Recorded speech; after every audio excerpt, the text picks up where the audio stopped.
soit f la fonction qui a un nombre x associé le nombre 2x plus 1.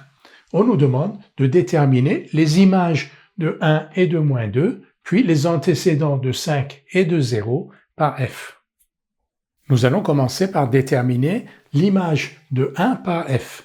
L'image de 1 par f, c'est f de 1. f de 1, donc l'image de x par f, c'est 2x plus 1. L'image de 1 par f, c'est 2 fois 1 plus 1, c'est-à-dire 3. f de 1 égale 3. Donc l'image de 1 par f est égale à 3.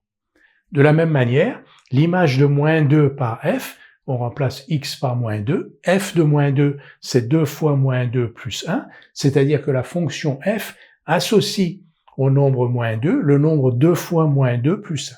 Et 2 fois moins 2 plus 1, c'est moins 4 plus 1, c'est-à-dire moins 3.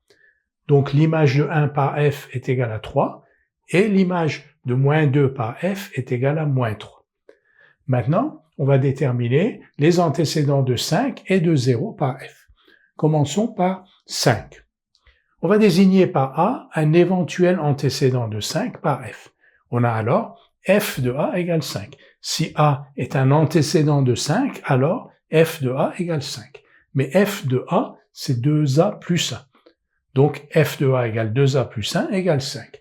Et donc on a une équation ici avec, pour inconnu, a.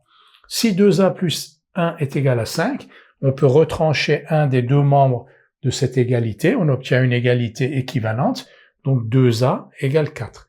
Et si 2a égale 4, alors on peut diviser par 2 les deux membres de cette égalité, et on obtient a égale 2.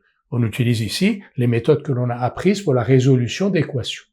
Donc, si 2a plus 1 est égal à 5, alors a est égal à 2. Ainsi, 2 est l'antécédent de 5 par f. Vérifions-le, si on calcule f de 2, 2 fois 2, 4 plus 1, on obtient bien 5. Maintenant, on va chercher les antécédents éventuels de 0. Nous allons maintenant déterminer l'antécédent de 0 par f.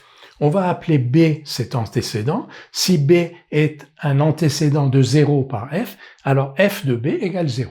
Et f de b, c'est 2b plus 1. Donc, 2b plus 1 égale 0, c'est une équation que l'on sait résoudre. Si 2b plus 1 égale 0, alors 2b égale moins 1, c'est-à-dire que l'on peut retrancher 1 au membre de gauche et au membre de droite de cette équation, on obtient une équation 2b égale moins 1 qui est équivalente à celle-ci. Donc 2b égale moins 1. Et on divise par 2 le membre de gauche et le membre de droite et on obtient b égale moins 1 demi.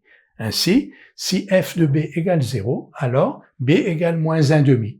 Donc moins 1 demi est l'antécédent de 0 par f.